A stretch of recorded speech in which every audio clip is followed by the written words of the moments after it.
নাহমাদুহু ওয়া নুসাল্লি আলা রাসূলিহিল কারীম আম্মা বাদ ফাআউযু বিল্লাহি মিনাশ শাইতানির রাজিম বিসমিল্লাহির রহমানির রহিম।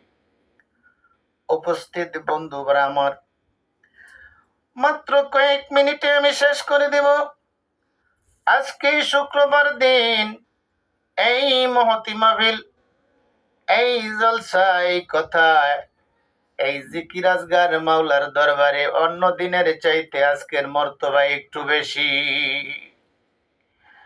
আল্লাহ রাব্বুল আলামিন হাদিসে কুদসির মধ্যে এক জায়গার মধ্যে ঘোষণা করেছে, আমার বান্দারা রে, শুক্রবার দিন আমার সমস্ত রহমতের দরজাগুলো তোদের জন্য খুলে দেওয়া হয়।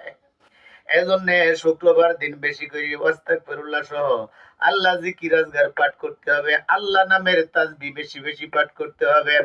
আল্লাহ পাকের তাসবিহ পাঠ করার মধ্যে আল্লাহ রাব্বুল আলামিন এত খুশি হয়, এত আনন্দ লাভ করে, আল্লাহর কুদরতি অন্তরের মধ্যে জোশ মেরে ওঠে।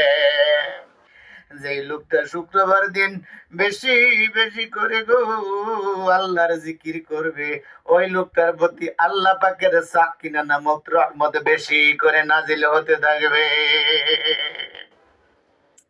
যেমন লা ইলাহা ইল্লাল্লাহ, লা ইলাহা ইল্লাল্লাহ, লা মাবুদা ইল্লাল্লাহ, লা মাহবুবা ইল্লাল্লাহ, লা মাকসুদা ইল্লাল্লাহ, লা মাউজুদা ইল্লাল্লাহ, লা ইলাহা ইল্লাল্লাহ।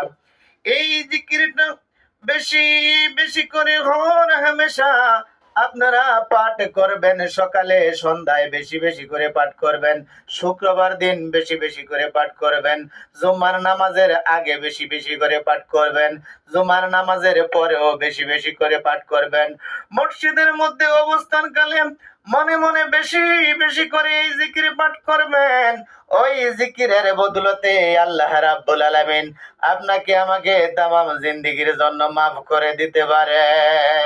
আবারও বলি, লা মাবুদা ইল্লাল্লাহ, লা মাহবুবা ইল্লাল্লাহ, লা মাকসুদা ইল্লাল্লাহ, লা মাউজুদা ইল্লাল্লাহ, লা ইলাহা ইল্লাল্লাহ, লা ইলাহা ইল্লাল্লাহ, লা ইলাহা ইল্লাল্লাহ, লা ইলাহা ইল্লাল্লাহ মুহাম্মাদুর রাসূলুল্লাহ সাল্লাল্লাহু আলাইহি ওয়াসাল্লাম।